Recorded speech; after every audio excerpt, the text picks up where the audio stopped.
Hervé Ferrat va nous parler, quant à lui, d'une expérience de résidence alternée égalitaire.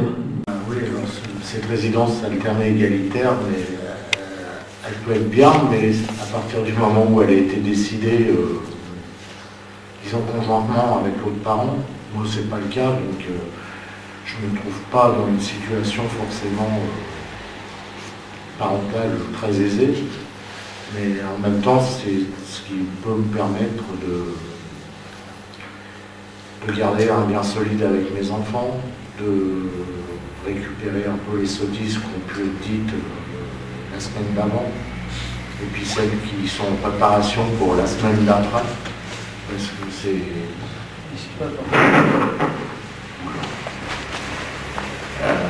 voilà quoi. Alors moi, je suis un peu... parce que je crois que je suis les seuls parents, peut-être Nadine aussi, qui ont garde alternée, d'après ce que j'ai compris. Mais autrement, on n'est pas beaucoup dans cette situation, quoi. Tout à l'heure, quand Nadine parlait, par exemple, elle est, à mon avis, dans une situation de garde alternée où il existe toujours le statut parental des deux parents, si le statut conjugal a complètement disparu. Et ça, c'est la chose importante. Dans les séparations conflictuelles sur le mode de la garde alternée, le problème reste le même. Il n'y a pas de dialogue, il n'y a pas d'entente. Ce que papa dit, c'est maman dit l'inverse, et inversement. Donc les enfants sont complètement perturbés aussi.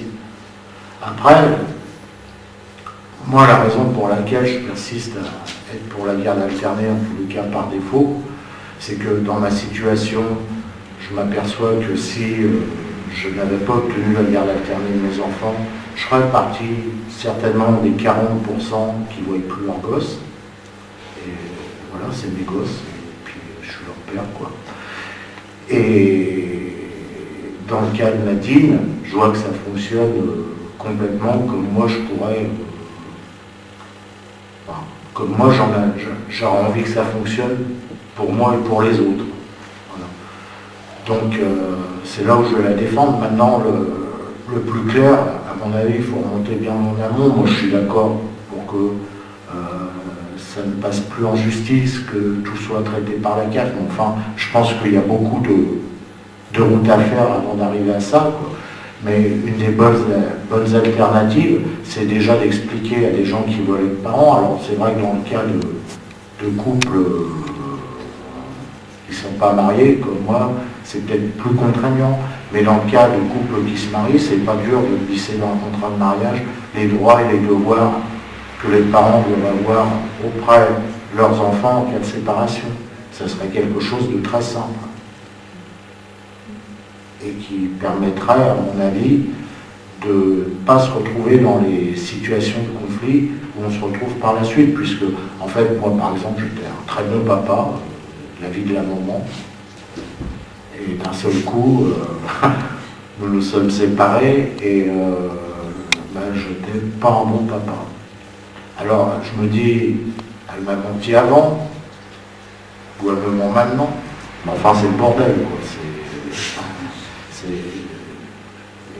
Il n'y a pas de solution, alors que s'il était dit que en cas de conflit et de séparation des parents, quoi qu'il en soit, les parents s'occuperaient des deux enfants, je pense comme c'est dit dans tous les couples. Moi, avec mon ex, c'est ce qu'on disait, si on parlait d'une éventuelle séparation, c'est oui, on va s'occuper de nos gosses. De toute façon, si on se sépare, c'est pas qu'on s'aime plus, c'est qu'on s'aime plus d'amour. Moi, je sais pas si on s'aime plus d'amour aujourd'hui, mais avec tout ce que je prends dans la poire, sincèrement, j'ai vraiment l'impression qu'on ne s'aime plus du tout. Avant d'obtenir la garde alternée, c'est assez curieux. Enfin, le juge, pour le premier jugement, avec la séparation et la résidence des enfants, a reconnu tout de suite reconnu tout de suite dans son jugement, je ne sais pas s'il a pensé beaucoup, mais dans son jugement, on était en capacité, le papa et la maman, de s'occuper de l'entretien et de la charge des enfants. Mais en raison du conflit, il fallait bien trancher.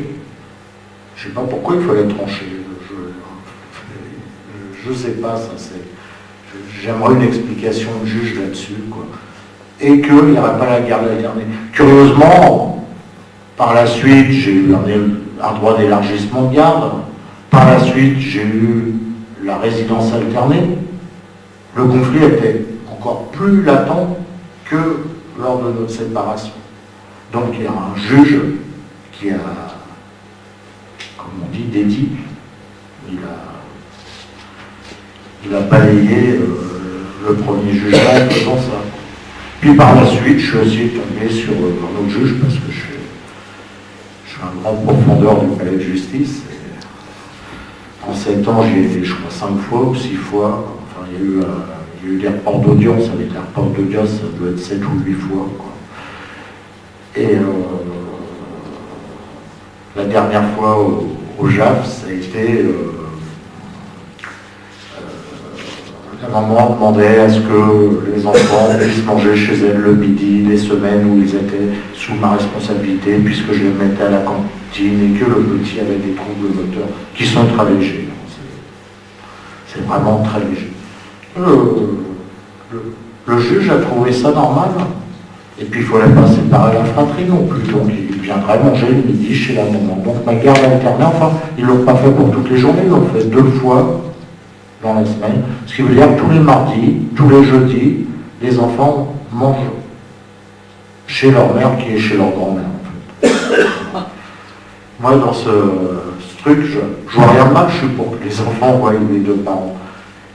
Mais où ça pose problème, c'est quand il y a un des parents qui tape sur l'autre.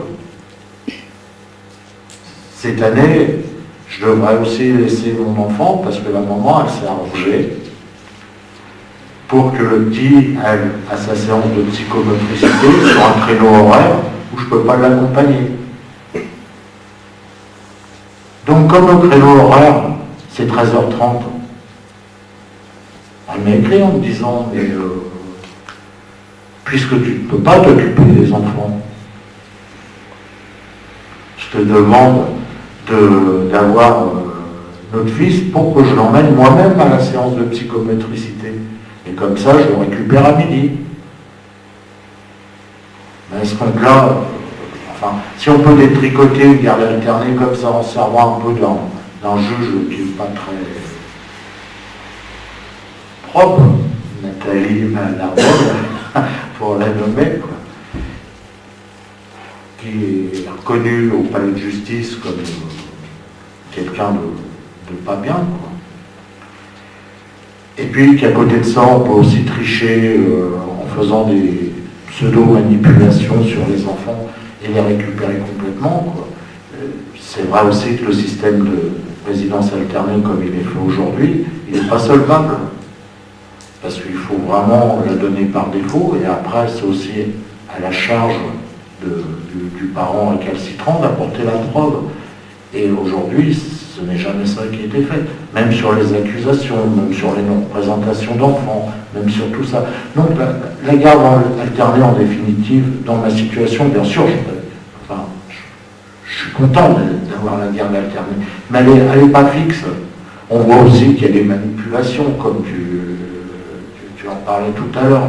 Donc, moi, pour l'instant, je n'ai pas eu toutes ces pressions de la part de l'autre partie de la famille, mais c'est probable que ça arrive un jour. Aujourd'hui, je vois mon ex, elle est en train de jouer avec les suivis de santé des enfants, et je me demande si c'est même pas ça qu'elle essaye de provoquer, c'est qu'après, ça passe par le conseil général, il y a des assistantes qui viennent, etc. Donc, elle n'est pas, en vérité, la garde alternée aujourd'hui, elle n'est pas solvable pour une personne, et c'est vrai que c'est pour cette raison que je pense qu'il faut la changer, quoi. Après, tout ce que je souhaite, c'est qu'on explique aux parents, c'est un peu curieux à dire, mais je pense qu'il faut un peu d'éducation civique sur le sujet, quoi. qu'on explique aux parents qu'on a fait des gosses, on doit s'en occuper tous les deux.